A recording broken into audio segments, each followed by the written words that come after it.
tricks for you. Never understood that it ain't no good. You shouldn't let other people get your kicks for you. You used to ride on a chrome horse with your diplomat, who carried on his shoulder a Siamese cat. Ain't it hard when you discover that he really wasn't where it's at? After he took from you everything he could steal. How does it feel? How does it feel to have you on your own, with no direction home, like a complete unknown, like a rolling stone?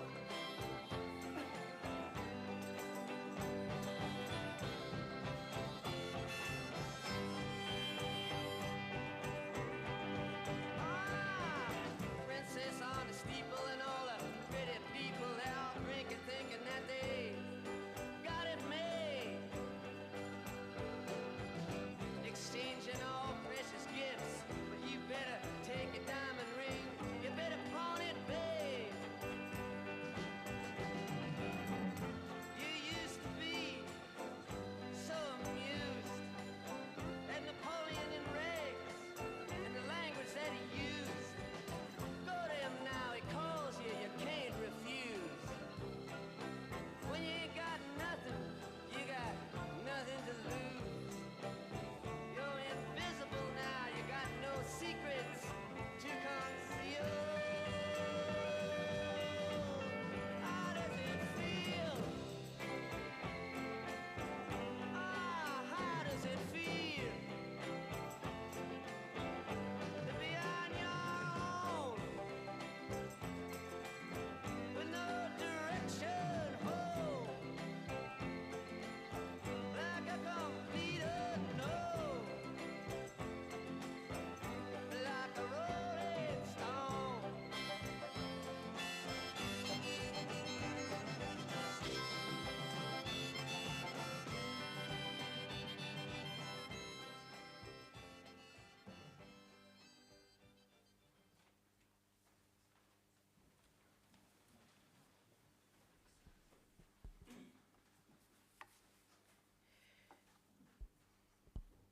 Good afternoon, everybody.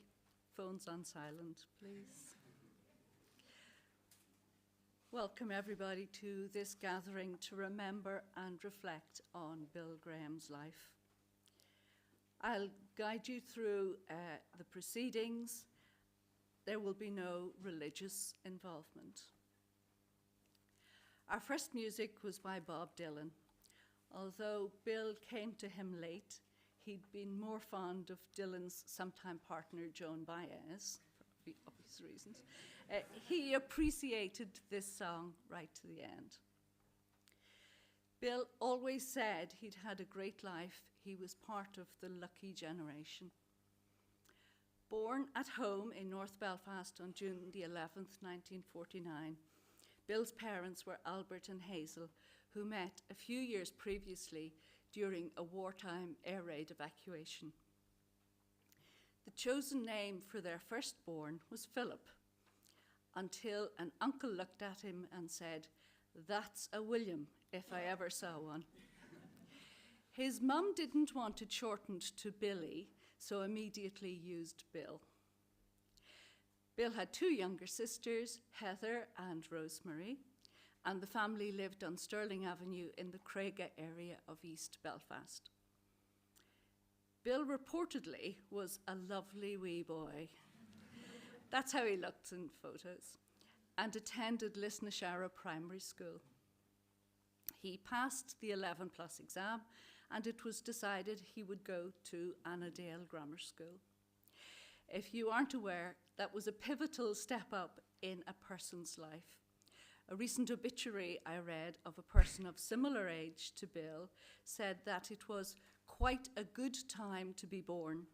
I was promoted by education into the professional middle class.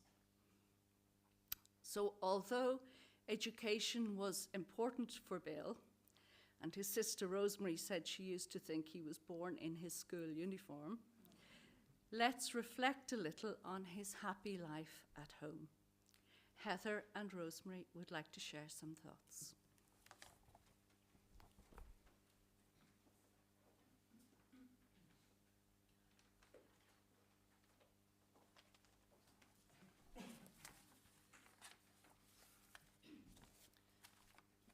We only have about 30 or 40 pages, so don't worry.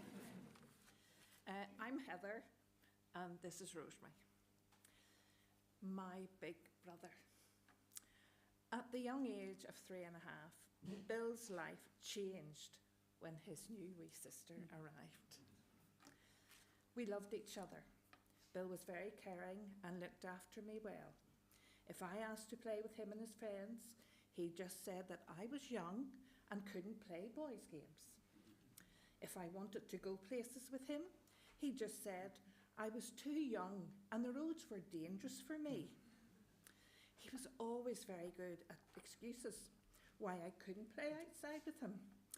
But with hindsight, I'm not sure if he wasn't just saying, "No, I don't want you around," but at least he tried not to hurt my feelings. We did, however, play together in the house on rainy days. Stagecoach was his favourite, and I'll talk to you later after this about that. On one occasion, he played at being a surgeon. It was not a success. He cut my doll's leg off, and it never healed, no matter how many bandages we put on it. Dad had to take it to the doll's hospital to get a new leg, and she never was the same after that. She had one leg a lighter shade than the other. But I forgave him as he let me play with his Meccano, as long as I was careful and didn't ruin anything he built. So had about 4 pieces to play with. When things got bad in Belfast, by this time I was about 17 or 18, Bill would sign me and my chums into the Students' Union so we could go to the Saturday night dance or the Friday disco. And on 2 occasions, he even came home on the bus, the late bus, with me. There are so many stories I could tell you about my big brother. In the BB, playing the bugle on parade from the church hall to the church on Children's Day. Mum, Dad, Rosie and me in our wee car chasing a Ross's delivery lorry all over Northern Ireland to give Bill results. There were no onlines or mobiles in those days, just very good daddies.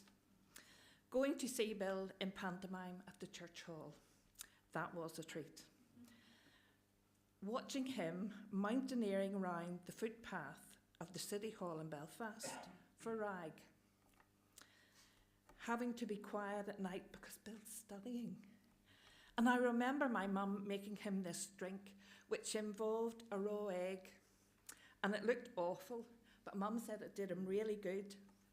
I often wonder if he drank it. Bill practicing Cossack dancing,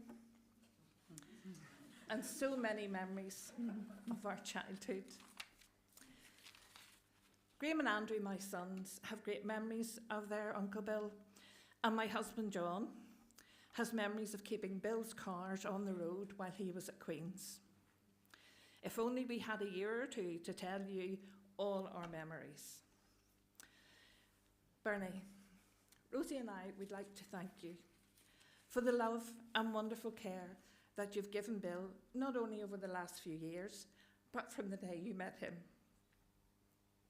Over the past few years, you have organised trips to America to visit his pals, to Portugal for holidays, to family weddings in Spain, and these are just a few.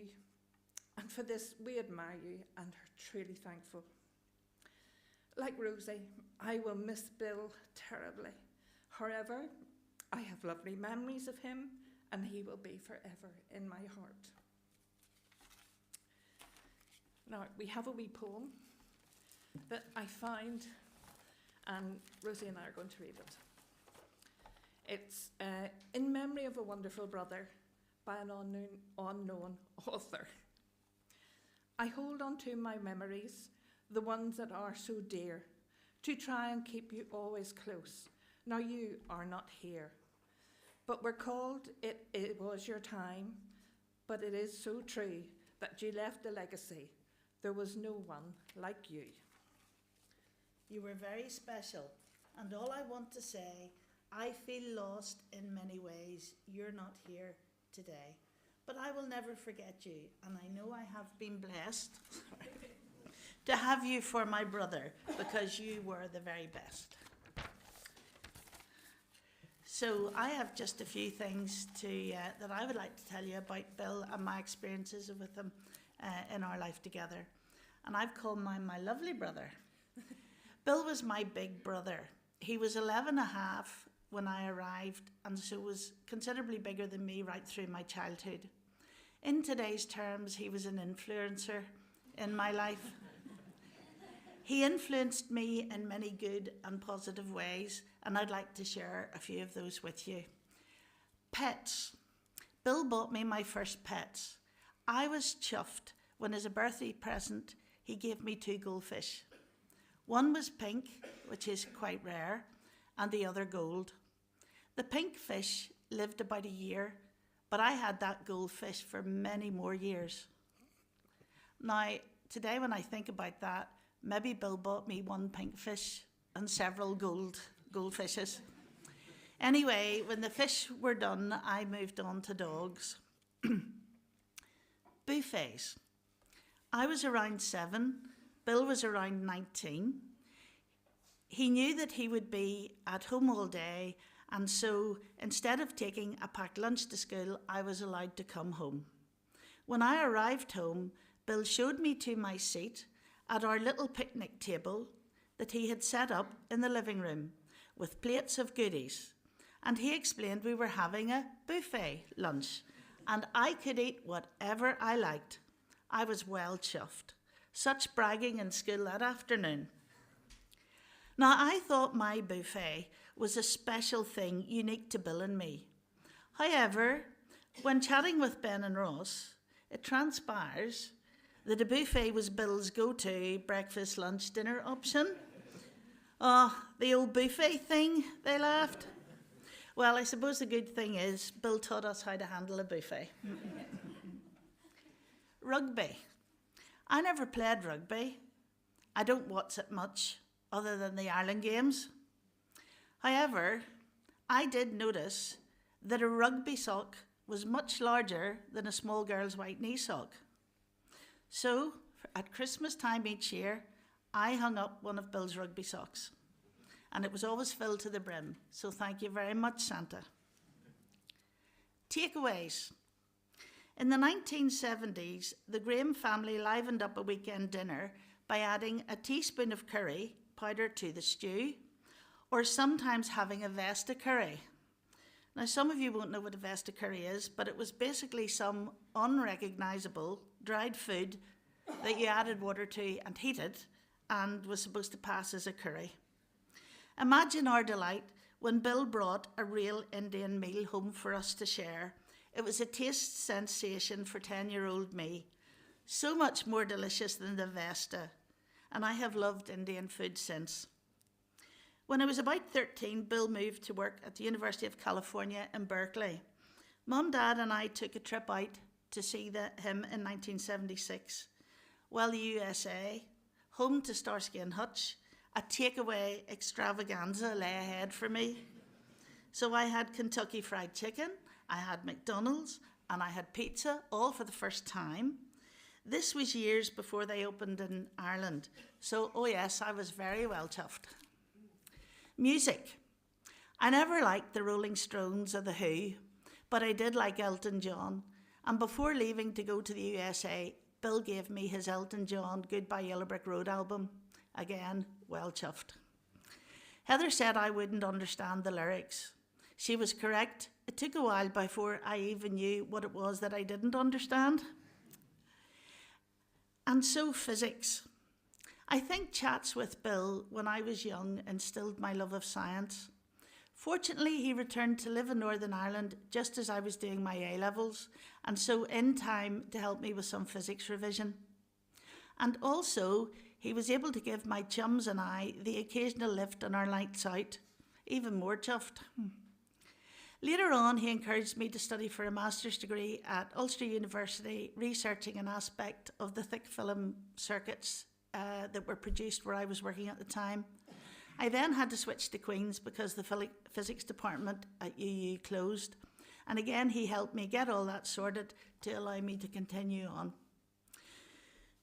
The Calpol years came next, when Bill and Bernie and Heather and John and I were all busy with our families and our careers. But as a family, we made sure to get together over the Christmas period and for family birthdays. There are many photographs recording good fun times with the Grahams and the Kirks and the Greggs. I asked our children what they thought about Uncle Bill, and this is a summary of what they said. He came across as someone who was curious about the world around, way beyond his academic niche. He was always interested and very positive, inspiring them all to aim high. Sasha was delighted when Bill and Bernie came to visit her when she worked at the Venice Biennale, and when they took her out for dinner, insisting she order the lobster because she'd never eaten it before. My family all agree that Bill was very generous and had a taste for the finer things in life, always keen to share them, such as Ben and Jerry's ice cream, which they had first of all at Bill and Bernie's house, and the macaroons that he brought from Paris to have with our Christmas get-together. We, the extended Graham family, owe Bernie such immense gratitude for sharing her life with Bill. She's been a pillar of support and a tower of strength during the last few years, helping Bill cope with the pain of his cancer and the confusion of his dementia. Kind and sensitive to his needs, she helped him to continue to do the things he loved best for as long as he could. Thank you, Bernie.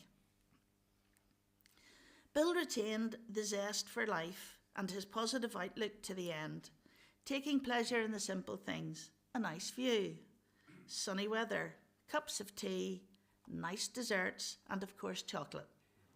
I will miss Bill terribly, but I have such fond memories of him that will keep me through.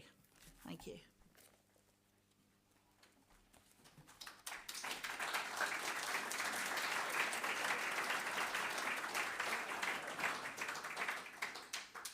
Thank you so much, both, and for the love and support you showed me also. The next music is, of course, from the Rolling Stones. Bill never cared much for the Beatles because parents liked them and he was way too cool and edgy for that. He loved to dance, and the Stones' music got him on his feet.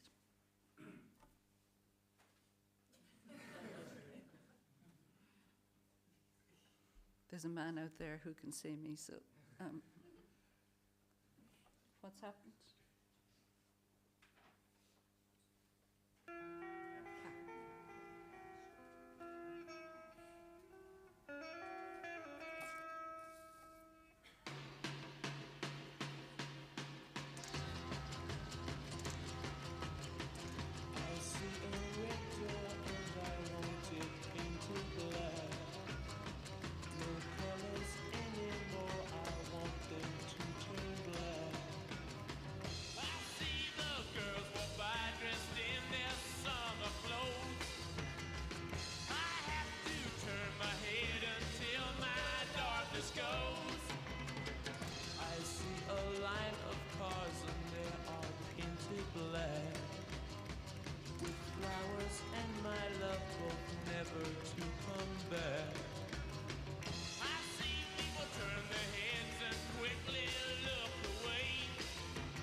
not foresee this thing happening to you.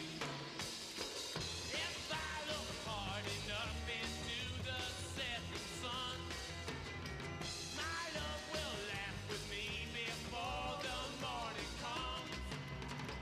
I see a red door and I want it painted black. No colors anymore, I want them to turn black. I see the girls walk by dressed in their summer clothes. I have to turn my head until my darkness goes.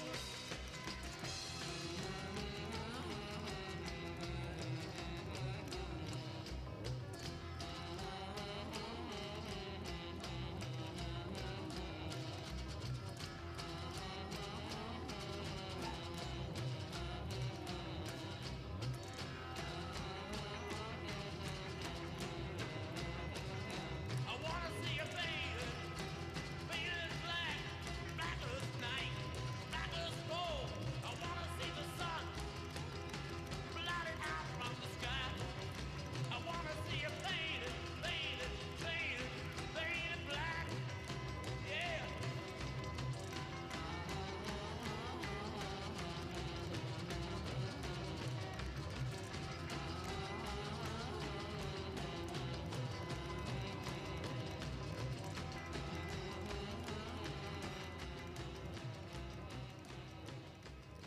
We had lots of discussion about the choice of music, and while this one mightn't have been everybody's first choice, the rhythm there and the fact that you could join in with just without remembering any words, and it was great to dance to, and we did have great fun. So the young Bill. Bill's father, Albert, had various jobs, including bread delivery. As was common practice, the bread van also had space for a private retail enterprise that Albert built up through his great chat and rapport with people. But he also liked an occasional holiday, and you couldn't trust just anybody to look after the precious customers. So as soon as Bill was able, Albert trained him to be his stand-in, just one of many weekend and school holiday jobs. Albert worked long hours, especially Saturdays, so greatly valued spending time with his family on Sundays after church. But Bill was expected to attend Sunday school and sometimes was absent. So the minister wasn't happy and spoke to Albert. So choosing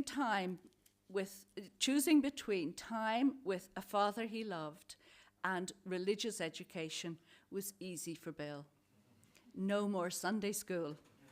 Albert supported him, and so began Bill's lifelong wish to avoid organised religion. Bill loved Annandale School, which was left-leaning and progressive. He made great friends and played rugby, chess, and bridge. I think there was some poker too. And there must also have been some good science teaching, because Bill progressed to Queen's University to study physics with several classmates, some of whom still get together a few times a year under the alias the Wrinklies. As was common then, Bill received a student grant sufficient to help with household bills and never be short of cash. So he thrived. Saturdays involved rugby, then hitching a lift to Newcastle, County Down, to go climbing in the Mourne Mountains. He found it easier to get a lift with a climbing rope on his shoulders. He and friends would hike up to the Hares Gap area, pitch tents, then get back down to the town for food and pints. There's a great photo of them around a fully laden table, all in Aran jumpers knitted by their mothers. Then they'd hike back up to the tents before a climbing expedition on Sunday and hitch home to Belfast. Phew. In January 2020, what is that noise? Sorry. It's okay. In January 2020, he and I recreated part of that, though stayed in the Slieve Donard Hotel instead of a tent. But we had great fun. During his time at Queen's, the Troubles started and Bill joined in the activities of people's democracy. There are now lots of narratives about that time which coincided with actions on university campuses worldwide. Initially in Belfast, it was peaceful, even playful. And I quote from a book by John Darby, a lot of it was just fun, and there were a lot of courtships. Enthusiasm was high, commitment was strong, and idealism pervasive. At that time, Northern Ireland didn't have one person, one vote, not even one man, one vote. If you owned a home, you had a vote. If not, you didn't. If you had two homes, you had two votes, etc. As Malachy O'Doherty wrote, the students of people's democracy believed they could assert their socialism and the rights of the working classes and blithely ignore the sectarian context in which they lived. Gradually, Bill and other students stopped taking part in demonstrations and the sectarian conflict intensified. Bill had hair-raising stories about navigating the city and its surrounds, but it seems he was able to carry on regardless. Musical entertainment continued too, and when Jimi Hendrix played at the Whitla Hall, Bill was part of the lighting team.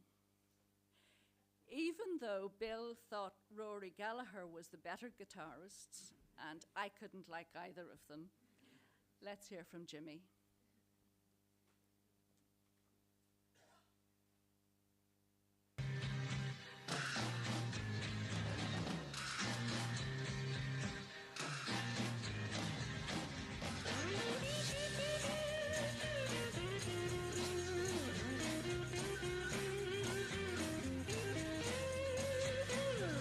Must be some kind of way out of here, said a joker to the thief. There's too much confusion, I can't get no relief. Businessman there, drink my wine. Plowman, dig my earth. None will level on the mine. Nobody of it is worth. Hey.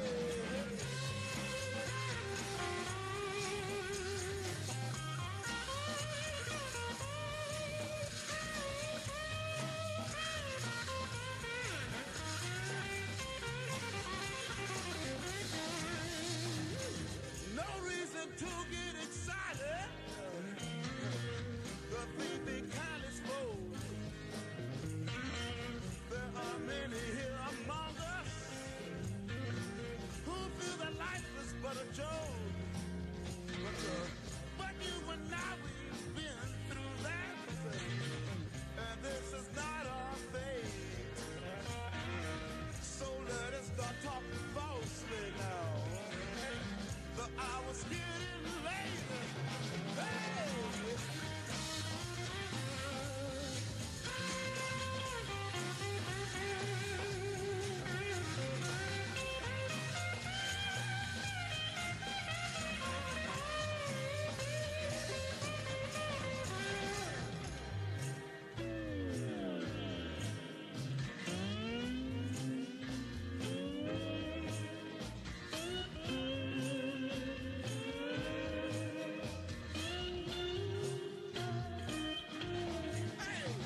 graduation, Bill married Hazel McCartney, and adventures continued, including Bill, Hazel, and a couple they didn't like too much, driving from Belfast to Turkey and back. And I think it was in a Ford Anglia, though John Kirk disputes the car make. He worked, he worked towards a PhD at Queen's, where atomic and molecular physics was world-renowned, and one Friday afternoon came another pivot point in Bill's life. He'd heard there was a visiting scientist from the US, so he went to find him. Tom Morgan was working diligently in a lab, tuning knobs and resting his cigar on top of the oscilloscope. "Are you the American?" asked Bill. "Would you like to come to the pub with a few of us?" "I would," said Tom. That began a friendship of 54 years. Tom encouraged Bill to take up a postdoctoral position in the US, so he finished his PhD thesis in 1974 during the Ulster Workers' Strike by the light of candles borrowed from a local church, and headed off by plane to San Francisco and helicopter across the bay to Berkeley. Bill loved the US and again made great friends whose reunions at locations across the US, Dublin, and the Aran Islands enriched his later life. Bill played rugby for San Francisco with Americans and expats from around the globe, some of whom also remained friends he saw on occasion. In one match, Bill had a hard knock to the head, was unconscious for a while, and rejoined the game without checks, as was the way then. Hazel's health wasn't great, so in 1979 they came back to Northern Ireland, where Bill was appointed lecturer at the then thriving physics department of the new University of Ulster in Coleraine. Hazel died in 1985, her long-time illness being diagnosed as ovarian cancer shortly beforehand.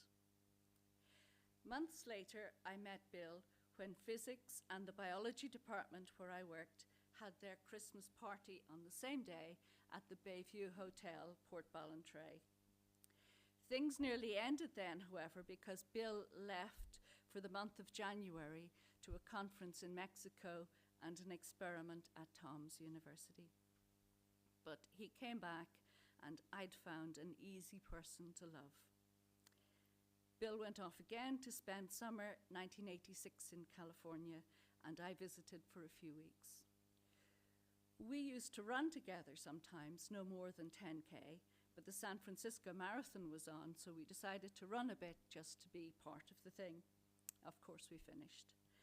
I said never again, but for both of us, a running passion had started. In August 1987, an excursion with several American physicists saw us travel by car from Coleraine to conferences in Belfast, Brighton, where we got engaged, Germany, and Eastern Hungary. Then back again via Czechoslovakia and the famous towns of Pilsen and České Budějovice, where beer comes from. We were married on the 5th of December that year. For 1988, I had arranged a sabbatical year in Stanford University, California, but NUU refused Bill's sabbatical request. Of course, that didn't stop him, and by clocking up a few thousand more flying miles each on Pan Am, we had a great year. Despite physics being traded with Queen's for some other department, we stayed living just outside Coleraine, and our first boy, Ben, was born on February 20th, 1991, and Ross in August 1992. Their childhood was, without doubt, the happiest time in Bill's and my life. And Ross and Ben will now comment and introduce the next piece of music.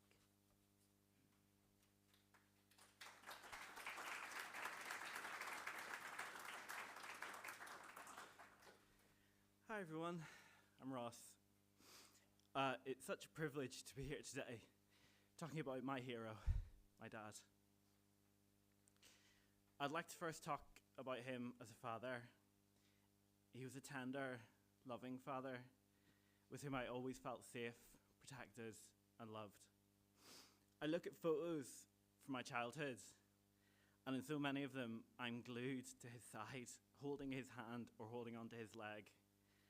As the baby of the family, and the quieter and more shy child than most, my dad took care of me and gave me the confidence to become myself. He had this ability to make you feel like you're the most important person in the world.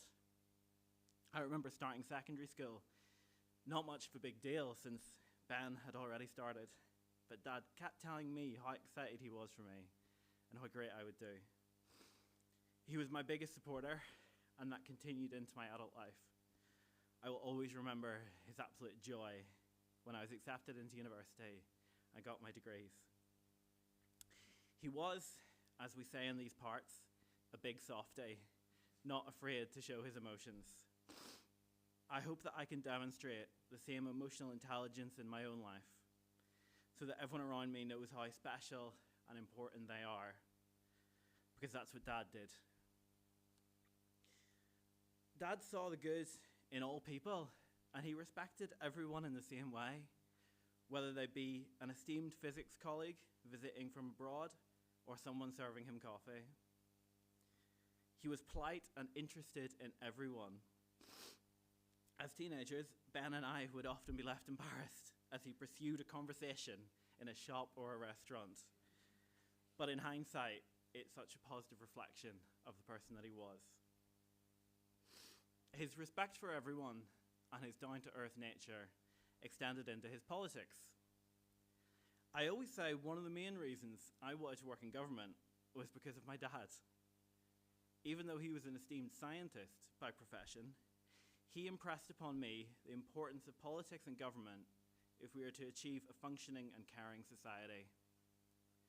In my teenage years, Dad encouraged my interest in these issues, taking me to Belfast on several occasions when political grandees were visiting Queen's University to deliver talks. Of course, these were always Labour political figures. Had it been a Conservative politician, I don't think he would have stuck his head around the door to listen. One of the best decisions I've made in my adult life was to pursue my master's degree in Belfast.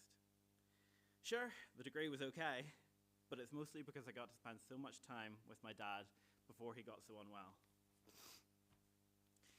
We had coffee and lunch on campus, dinners at his favourite pizza spot, Little Wing, and pints at the Empire, the Parlour, Kelly's Cellars, the Garrick, White's Tavern, the John Hewitt. You get the idea. He had an infectious love for his home city, a love that I have adopted. Tash and I so enjoy any time that we spend in Belfast. Dad always in my thoughts. Ben will remember, and happy birthday, Ben, incidentally. Ben will remember that a consistent refrain of Dad's was he hopes that we have friends as good as he does. That master's year, I was lucky to spend more time with close friends of Dad's, such as Tom, Ken, Charlie, and a whole cast of scientists from all over the world. And needless to say, I have been as lucky as Dad, with so many friends making so much effort to be here today. Towards the end, caring for Dad was hard, even though the difficulty I experienced was but a fraction of what Mum had to deal with.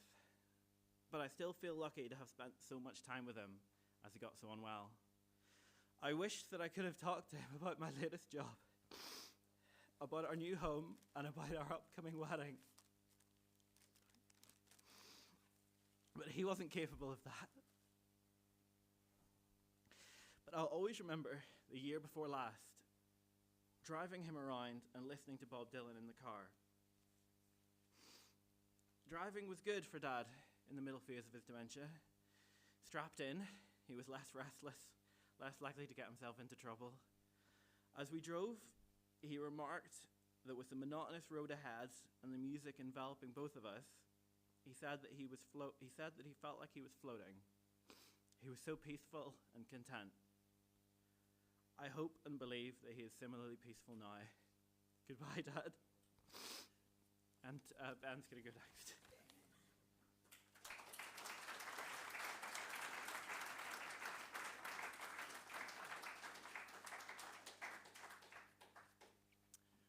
Hi, everyone. I found it quite difficult to actually offer a kind of unique, specific insight into my dad, even from the relatively unique position of being one of his sons, because he was really so generous with sharing his passion and his knowledge with so many people. This time of year was always a big favourite of his because the Six Nations was on, and I remember him telling me at some point in the 2000s that I was very lucky to be watching Ireland during such a successful era compared to how rubbish they normally are. That was at a time when we were very lucky to beat Wales. So it was very nice that in his lifetime we did get to watch Ireland win Six Nations and Grand Slams together. Never quite a World Cup semi-final, but you know. But watching those matches, sometimes together at home or in pubs elsewhere in the world, or just calling each other after the match, it means that watching rugby and playing rugby has always connected me to Dad across time and places. In his own playing career, and there's probably people in this room could comment better than I could on this, but he'd like to give the impression that he enjoyed the opportunity for kind of creativity and expression that came with playing in the centre or playing sevens in the summer. I never had the same capacity for ball carrying experimentation anyway. What I think he loved about team sports, though, was the camaraderie and acting for the benefits of others that came with doing that. I always really took great pride in how he would praise my effort and my work rate whenever he watched Ross and I play for our school. And that effort and that passion and that caring, that's what was important to him, much more so than the end result. He liked to poke fun at how relatively unsuccessful my Hackney Thirds team were, but he would often apply his adage that you can lose the match but win the bar afterwards.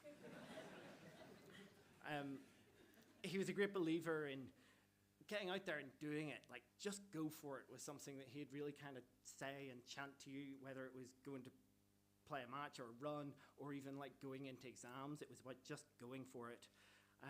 That was whether he was like hiking, running, climbing, or skiing, and just taking the time to enjoy being out there and doing it.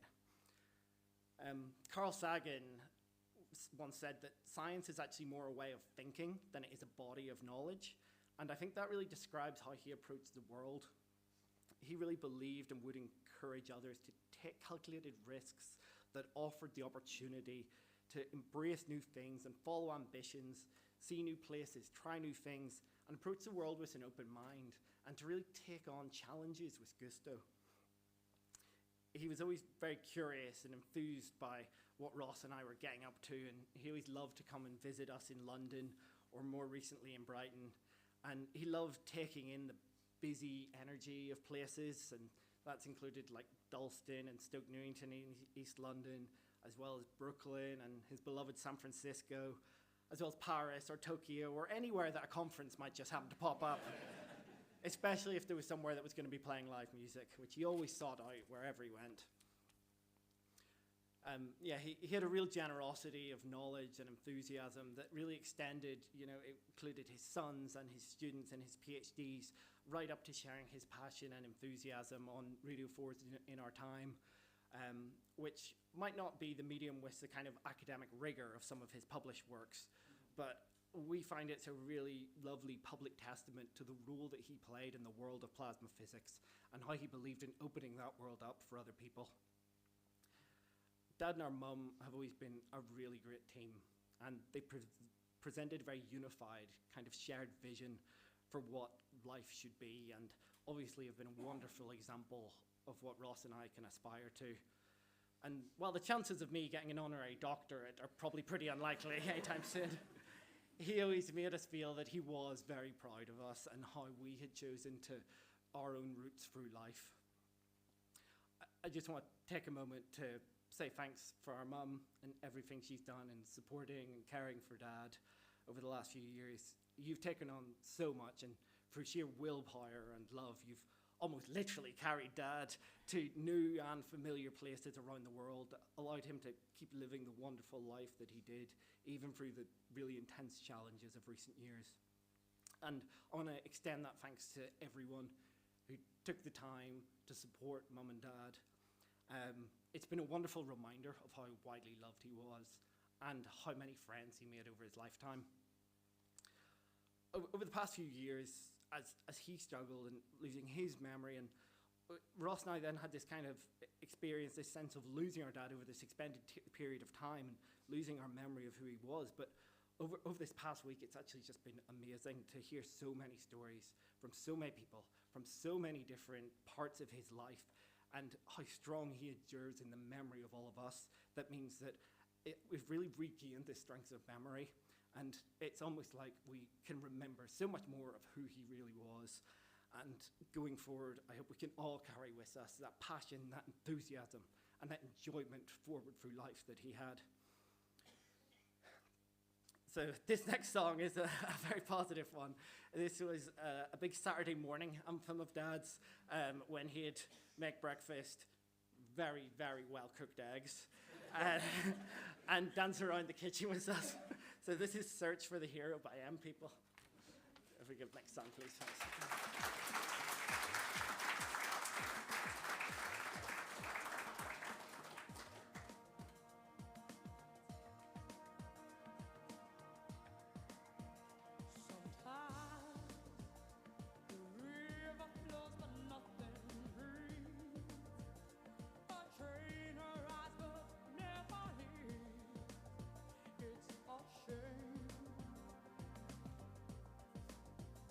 All I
achieved many professional accolades.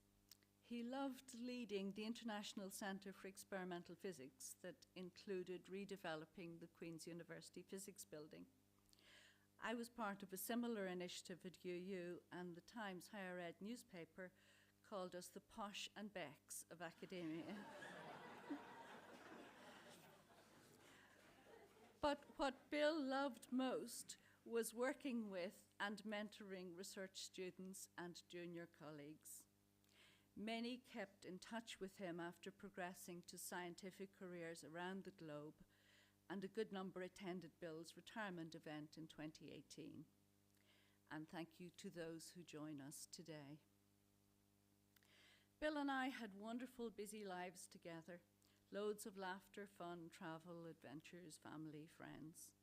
How did we have time to work? Two people who enabled that are Mary and Tim Hamilton, our childminders from when Ben was 3 months old until they could be home alone. We love you very much, Mary and Tim. One day, 16 years ago, Bill had a worrying result on a PSA test that the GP had included when doing a routine blood test for lipids, etc. Further tests confirmed prostate cancer. Bill's consultant from the start was Professor Joe Sullivan at the Belfast Cancer Centre, and Joe's amazing positivity, clear explanations about what was underway, and views on what would likely happen next always helped Bill. And of course, Joe has a band and told stories about. And when the cancer progressed, Joe's phrase was, "You've now got prostate cancer on tour." We didn't share news of his diagnosis, and for his initial radiotherapy treatments, Bill walked from the university to the hospital mid-morning, getting back to work before he was missed. Bill never wanted anyone to say that he fought a brave battle with cancer. He lived a full and happy life, took his tablets, went for his appointments, and grabbed every opportunity to have fun. Around 5 years ago, the signs of dementia accumulated, confounded by side effects of one of the cancer drugs and exacerbated by the social isolation of the COVID era. And in late 2021, Alzheimer's disease was confirmed. I stopped working full-time, and we continued to do loads of great stuff. The 2023 reunion of Berkeley Friends was organized for September. Bill's words were, "Get me to California for the reunion, and I'll be happy to be put in my box." We decided to make a big deal of it, but went to Marseille to a colleague's wedding a few days beforehand. So lit by the setting sun, I took the photo of Bill that's on the order of proceedings today, and many have admired. Then we crossed the US by train and plane, discovered the great city of Chicago, and experienced the kindness of many friends, particularly Tom and Janet Morgan in Connecticut, Ken and Pat Stalder in Redwood City, and Fred Schlachter and Susan Sands in Berkeley and the California wine country. Later that year, we had a little trip to Portugal and a wonderful Christmas in France. Bill's final overseas trip was in June 2024 to my niece Aoife's wedding in Spain. But then we had car trips around Ireland. Our one failure was last August, when the Atlantic was so rough off Donegal, the captain of the Tory Island ferry advised us, the only prospective passengers, not to get on board. I'm kind of glad, yeah. By September, Bill's prognosis was short, and we reorganized home so I could care for him with the support of district nurses, social worker, Northern Ireland Hospice, and Marie Curie. By December, Bill needed inpatient care at the Macmillan unit at Antrim Area Hospital, where he was very comfortable with fabulous clinical expertise and care. Unfortunately, that isn't a long-stay facility, so he was moved to the nearby Masserine Manor nursing home, where his life ended a week later, early on Saturday morning. He just stopped breathing. The Masserine staff were the most wonderful team I met. They were young, diverse, and caring in every possible way. I want to thank so much the many family members and friends who visited Bill over recent months and helped in myriad ways. Each of you showed more love for Bill and me than I ever thought possible. Thank you is a paltry phrase, but it's all I have just now. I know that some other people would like to say a few words, and we'll start with a piece sent by Tom Morgan that will be read by Deborah O'Connell. Deborah was a one-time colleague and collaborator of Bill and Tom.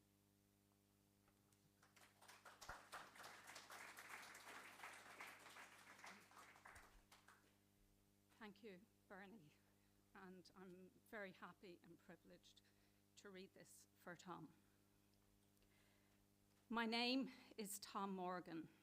Bill was my best friend. I met Bill 54 years ago in 1971 at Queen's University. I was a newly minted postdoctoral researcher from Berkeley, California, and Bill was a beginning graduate student. Bill would appear at my laboratory door just about every evening at about 10 p.m. when he had finished up his experiments for the day, asking if I wanted to go for a pint.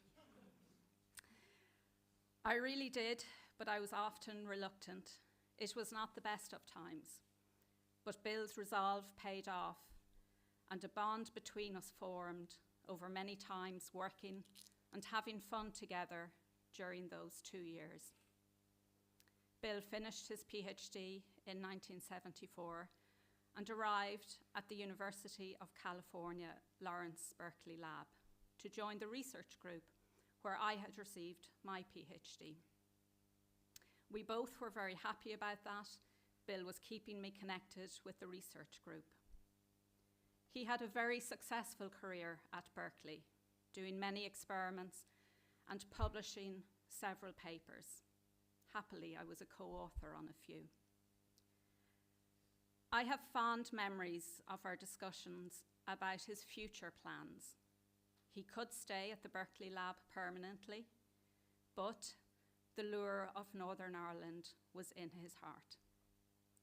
After several years at the lab, he chose to return to the new University of Ulster. A few years later, he moved to Queen's and set up a very productive research lab. He had a remarkably successful career at Queen's as an atomic and molecular physicist and a plasma physicist, publishing well over 100 papers, and as an academic, supervising dozens of PhD students.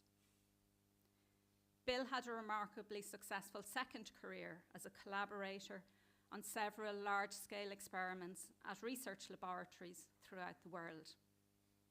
He became a scholar of high esteem, winning widespread recognition in the international physics community.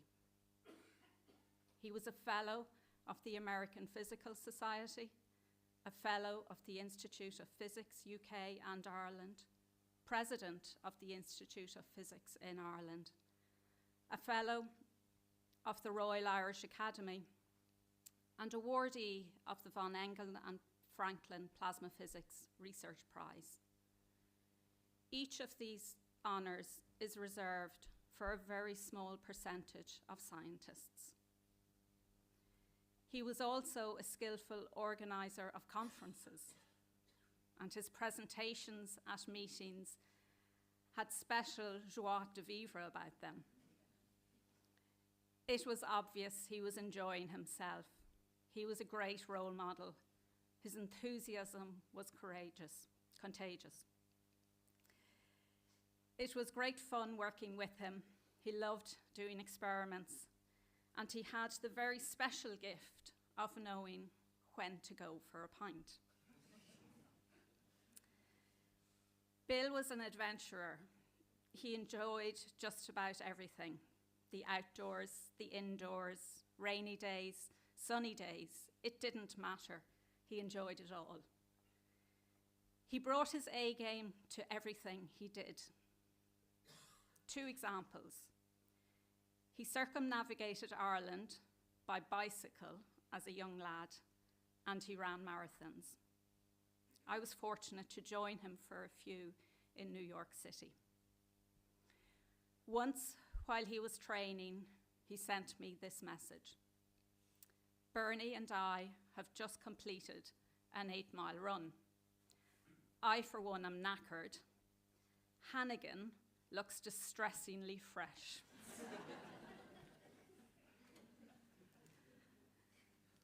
Bill also liked to walk. Once, when we were out walking, he said to me, "Look up, Tom. There's lots to see up there." Seems so simple, but I usually would just look ahead when walking. Now, because of Bill, I often look up to the sky and tops of trees and think of Bill. Always will. I am filled with pride and gratitude for having known Bill and to have spent so much time with him over our 54 years together. His passing leaves a big hole in my life, but also leaves behind wonderful memories. Bill's considerate and thoughtful manner, his open mind and compassionate heart, and especially his sense of humour. I am truly grateful and happy that he chose me as his friend. Bill loved his family dearly. He loved being an academic and a physicist. Bill lived his life by the mantra, growing old is inevitable, growing up is optional. Cheers to a life well lived, and remember to look up.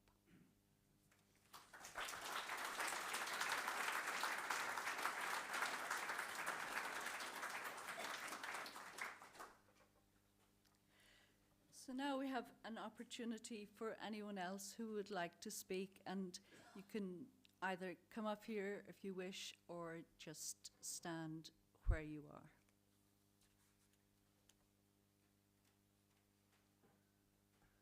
Alan.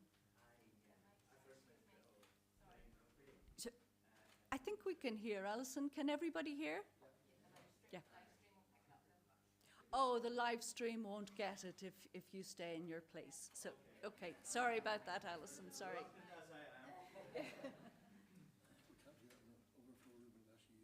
Right, we got you. Yeah, thank you. Bill and I first met in the early 80s playing rugby for the university. We were both on the staff at the time.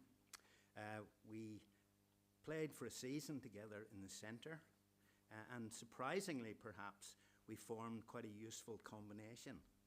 Principally, I think, because both of us were so deceptively slow that the opposition tended to get in position and then get bored, and we would nip round their backs. And Bill made a huge contribution to the University Rugby Club when he was there. Not least, he led a tour party to his old stamping grounds to New England.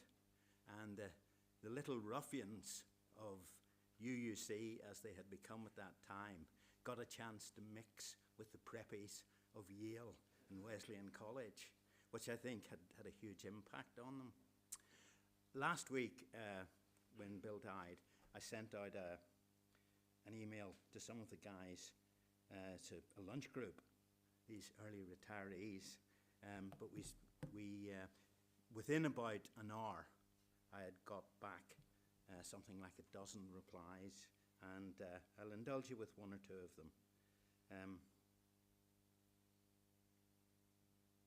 Sad news indeed. I have fond memories of him. Steve, very sorry to hear this news. Also many happy memories of Bill. Lester Graham, It was great playing at centre with him because he was always reading the game, and after the game, he had a few stories to tell in the bar over a pint. A sad loss. Me too, Lester, a very steadying influence on all the backs.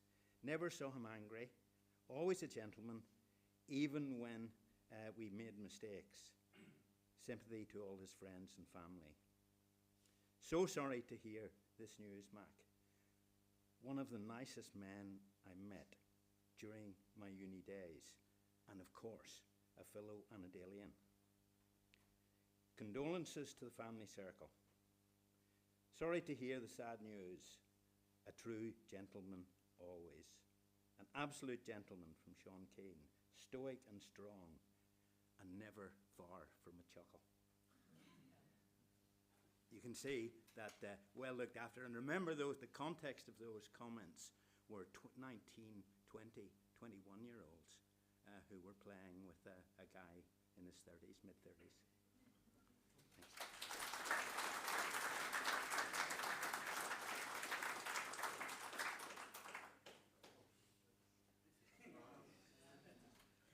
Dave? Don't have a long speech or anything prepared. I met Bill in 1992 for the first time. It was the Plasma Physics Conference in Leeds, IOP conference, and we were all staying in some student accommodation, which is pretty isolated from the town. And me and John Edwards were trying to get people to go into town and go and have a pint, and seems to be a theme. And no one was interested because it was a bit of a rainy night. And then suddenly this ball of energy burst into the room, asking, who's going to get a taxi with me into town? And that was Bill. And we went into town. We found this place that had cheap pints, £1 a pint, 1994, even then that was a good price, and disco music. So we had a great night, and the three of us. And this is when I met Bill, the side of Bill that was a man full of life, who enjoyed every minute of it, loved people, loved meeting new people, and made friends easily. The next time I met him was at Imperial College, where I was working, and he was coming as part of a panel to judge our lab and see if we get more money. And that's when I saw the side of Bill that's a sharp scientist. I'm explaining some piece of equipment to him, some experiment, and he was asking all the incisive questions I'd hoped that people wouldn't ask. But I think I had good enough answers. We got the money anyway. And then I went to Queen's to work in 1994. And then you saw Bill, he took turns as the director of our research group. And then you saw the Bill as the collegiate academic, the man who supported and encouraged the younger scientists, the students, the postdocs, who was always fair and open-minded in his running of the group. He was the complete package. And I think that's why there are so many former colleagues here, because he was well loved and well respected. And I think we'll all miss him terribly. Thank you.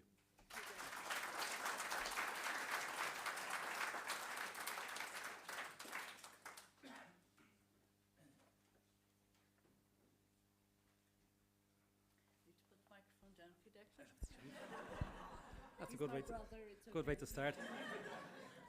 So, yeah, hi everybody. I am Declan Bernda's youngest brother. Excuses out of the way. This is not, I haven't gone all gangster. I had major eye surgery. Well, I had a cataract out yesterday evening, so I figured after the cataract I wouldn't be able to read, so I have nothing written, I have nothing in front of me. So I'll make it up as I go, and stop me if I go astray. So I guess we've heard lots of stories, memories of Bill from family life, maybe from work life. Mine are more, I guess, from social life. There's been a lot of mention of pints, so I'm going to lift the lid on some of those sessions. Back home, the pub close by where we place called Kettles. Now, I don't think it's parochial. If you live within about 1 square mile, it's not parochial, but Bill was often down there with us. Met some friends of mine, so kind of, I suppose, how do they remember Bill?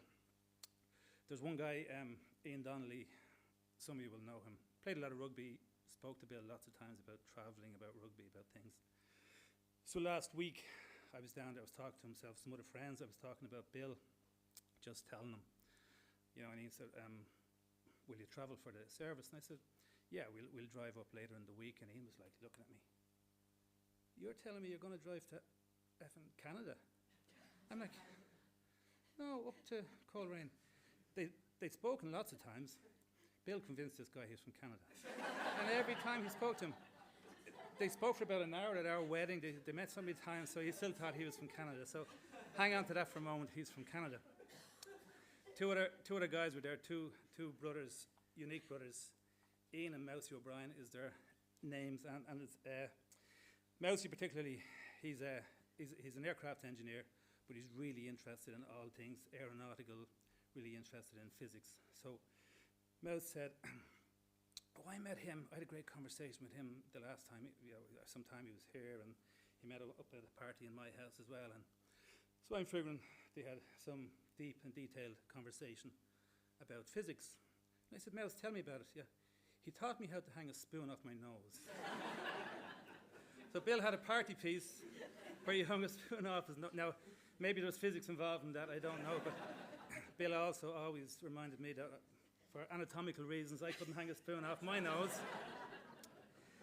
I guess one particular memory of a social event, we were out in town, as we call it, in Dublin one night. It was actually my own stag party. It's quite a while ago.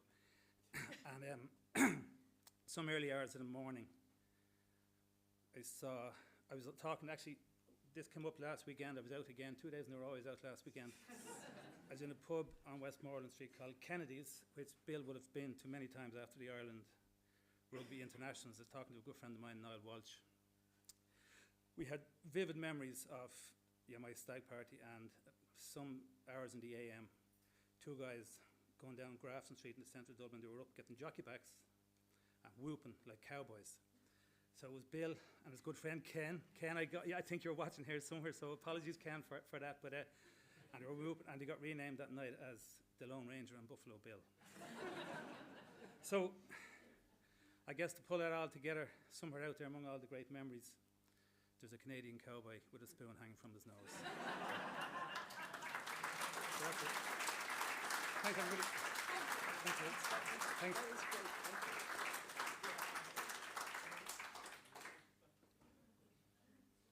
Charlie, yeah, and Abdul, come up.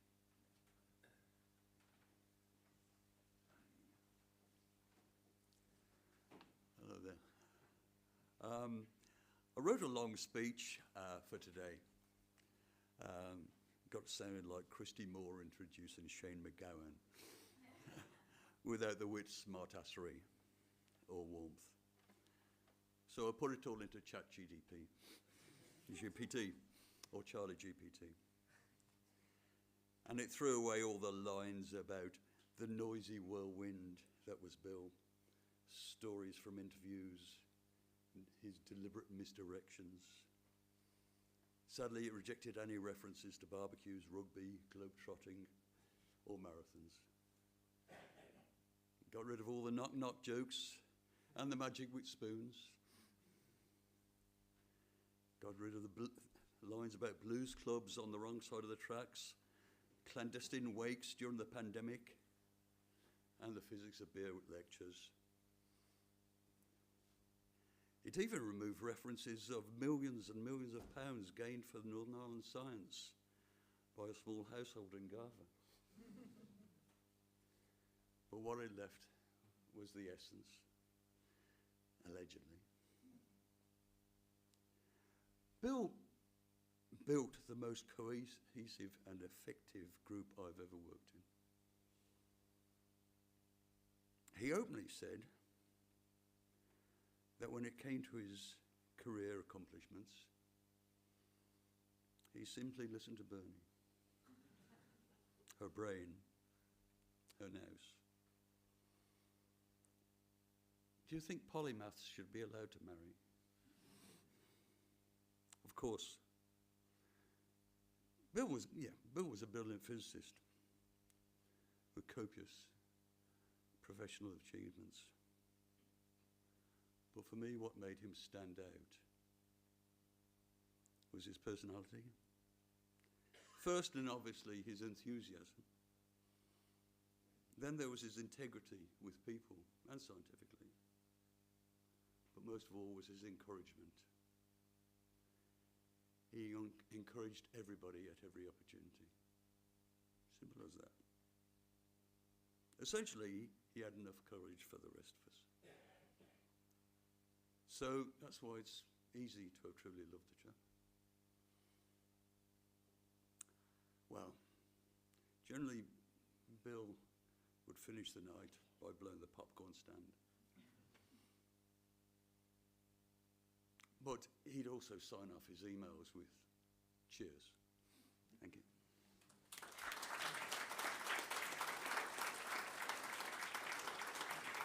Abdul. Thank you very much. Well, my name is Abdul Al-Jabouri. I'm from Iraq, and I remember when I applied to come to Queen's University, I got my letter to say you're very welcome to come to Queen's University.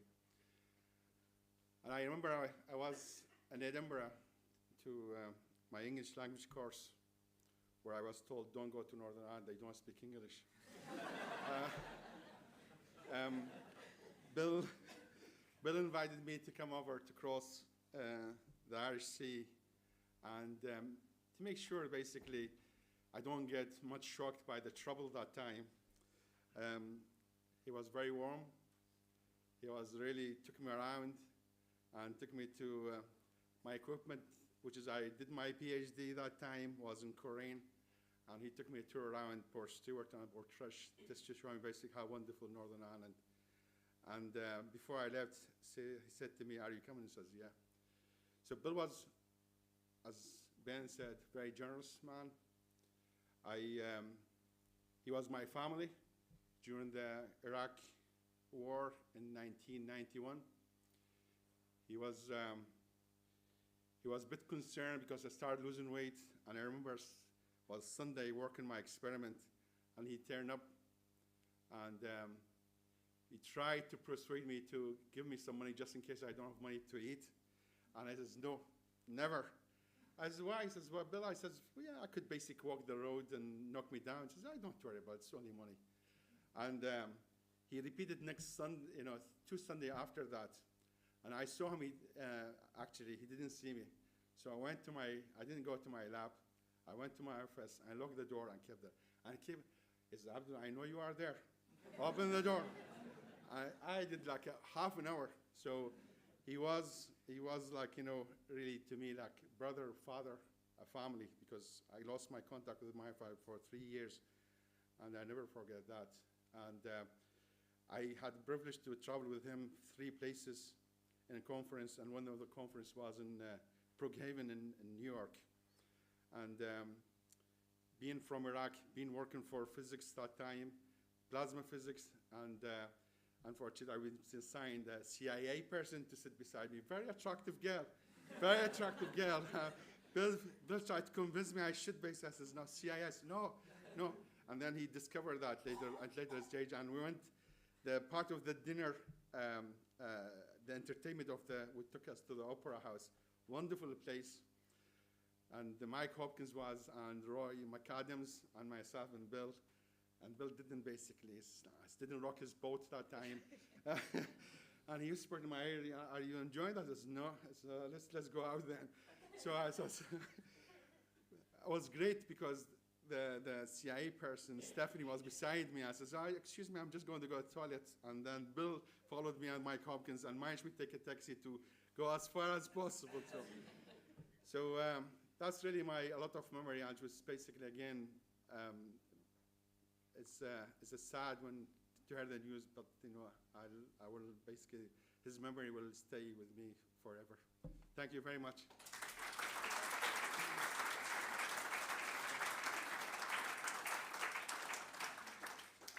Oh, Kevin. Hiya. Hi, everyone. Kevin, Bernadette's brother, also younger, but not by a lot. You may have noticed that we all, family tends to refer to her as Bernadette. I just can't get used to Bernie at all, although everyone knows her here at that. It was mentioned earlier on twice or three times the word religion had come up. Bernadette said there wasn't going to be religion, then I can't remember he was against organised religion. I think someone mentioned going to a religious school and getting out of it after a few days. But strangely enough, two memories came to me that suggest a different bill. For I think about the first 10 years, from the second time I met Bill, not the first time, but from the second time I met him, he always said to me, I think you may be for the religious life. You look like a priest. You could be a priest. And I said, where is this coming from? You know, it certainly wasn't coming. You know, I wasn't married at the time. Maybe that was it. It was my late 20s, and the prospects weren't looking that great. Let's put it that way. But anyway, next it would be, actually, you talk a bit like a priest. And he continued this on just about every time we met for a long time, always adding in a little bit extra, a little bit more religion coming out. Okay, it was all not quite so deep as Bill's hidden religious beliefs, but it stopped then about 10 years later, because I think Bill realised that even his great persuasive powers were not going to work, because I got married. I met Siobhan, I got married, and he gave up on that. But that's actually true. But a second story, which similarly has a religious element to it, which I don't know if it's true, but it's certainly believable, and that'll do it. And the story, a little bit of context. Tom would suppose mid-1990s, and rugby match, Six Nations, Ireland against England in Dublin, and Bill was going, and he had two friends over from England, whose names I cannot remember now. Simpson was one. I can't remember. But anyway, very avid rugby supporters who hadn't booked a hotel, and I was living in the city at the time. And even back then, getting a hotel room, rugby nights, was as hard as it is today. And this is a time when, if you can remember, England had a good rugby team way back then. Ireland didn't. England expected to win. They duly went out and won. So Bill had, because the lads couldn't get the hotel, they'd stayed with us in the city. And they were going out that night. And two of the little bits of context. One was that at the time, I think the rules about licensing taxis in Ireland had been set down about 1950. And where you could get a taxi maybe on a Tuesday morning, you weren't going to get one on a Saturday night, you're just waiting for ages. And the second one was that at the time, if you wanted to get married, even if it was a civil ceremony, you had to have someone from a religious background at the time, because the church did the registrations. They changed it later, but anyway. So the church did the marriage registration, so you weren't properly married if it wasn't somebody. There were ways around this, there are always ways around these things. But Bill and the lads had gone into town, had a meal. I wasn't with them, but the story certainly came back to me from different sources, and had joined a taxi rank on Dame Street, if you know Dublin, central Dublin, Dame Street, of which there was probably in the region of a couple of thousand people milling around, trying to grab any taxi that might come along. And the crowd were in good mood, and the two guys in their English rugby jerseys and Bill were all getting on together. And got chatting to a young couple at the, nearby who were also waiting for a taxi. I don't know where this couple are on the first date or had got engaged and were getting ready to get married. I don't know that, and it doesn't really matter. But for some reason, Bill persuaded them that this would be a good time to get married on Saturday night. And a good many other people round about actually agreed. And we need someone to perform the ceremony. At which time, Bill was appointed, either Father Bill or Bishop Bill, quite possibly, I don't know, and decided to perform the ceremony. And the ceremony was performed there and then with the couple, and everyone had a good time at 2 o'clock in the morning on Dame Street in the rain, and the couple were duly married. Now, I find that believable for two reasons. One, everyone had a good time, and I don't think I was ever around Bill that I didn't have a good time. And I know he was easy with people, so easy to get on with. Okay, he was a hugger. I'm not particularly a hugger. I'm the big hug. But anyway, I got used to that over the years. And everyone had a good time there and then. And the second reason was, and I suppose this stood to his science, that being a good scientist, he was a bit ahead of his time. Because about 5 years, 6 years later, they did bring in rules that you could get married in a non-religious setting, and you could have a registrar there. Now, I don't think they were talking about a location such as the Bill of Dame Street at Taxi Rank at 2 o'clock in the morning on a Saturday night, and I don't think they were talking about a registrar who was suitable registrar would be a fairly inebriated scientist and 2 of his English rugby supporters, but he was well ahead of his time. Over the last few days, I'll stop here now, just come saying to people, brother-in-law died and going up the north to the funeral. And, the way you say something like that to people, to a friend or to a neighbour, something like that, and you then say something else, and you want to say something about the person. And the one thing I found myself saying again and again, just without even thinking about it, he was a lovely man. And that, I just realised, I don't really have to say anything else. Bill was a lovely man. I'll leave it at that.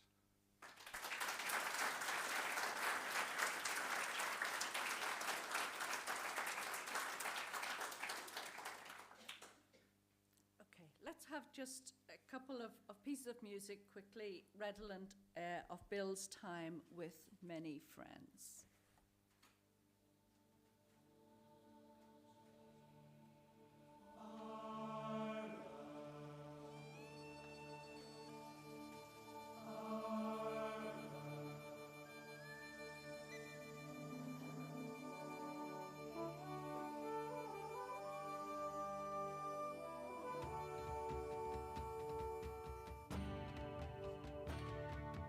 Come the day and come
May the better team win.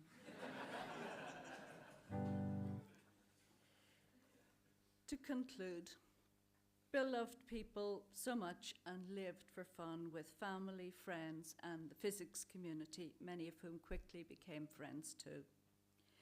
He loved Ben and Ross and was a truly wonderful father.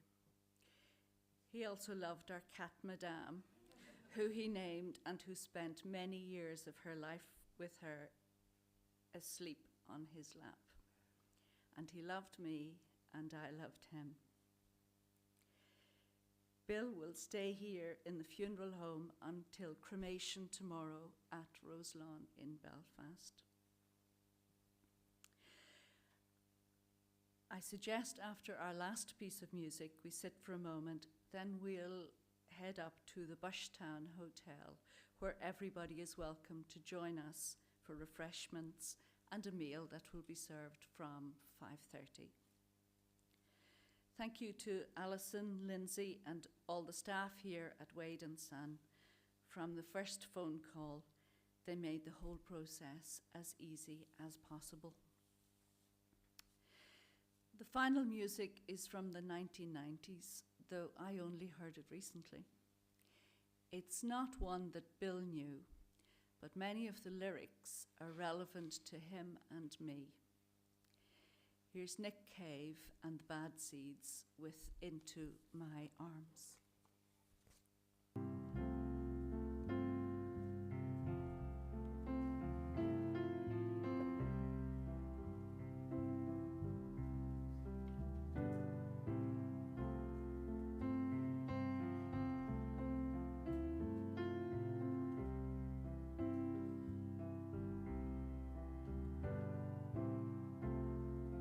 I don't believe in an interventionist God,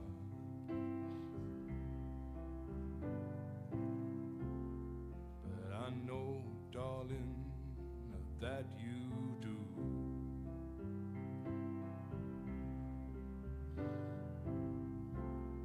But if I did, I would kneel down and ask him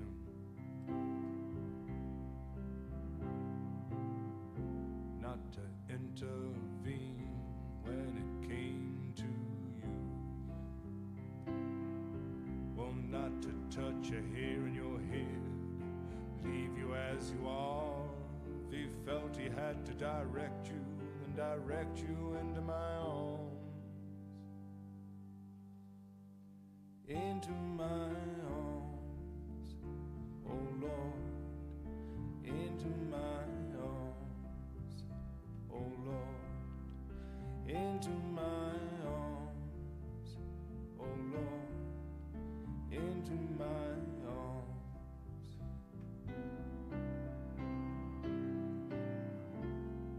And I don't believe in the existence of angels.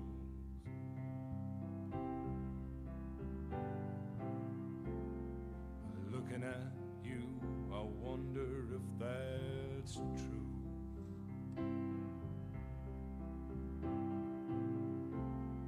But if I did, I would summon them together.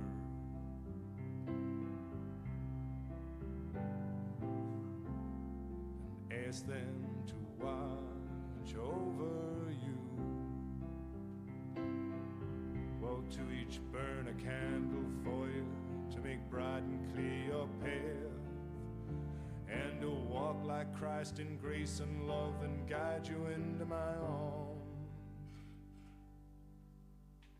Into my arms, oh Lord, into my arms, oh Lord, into my arms, oh Lord, into my arms.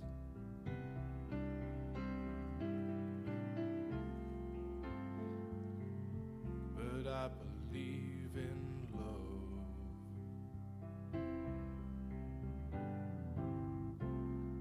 and I know that you do too.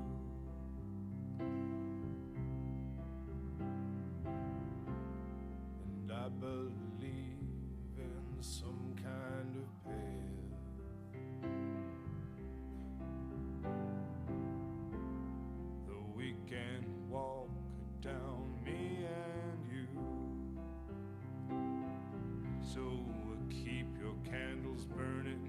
a journey bright and pure, that you'll keep returning always and evermore.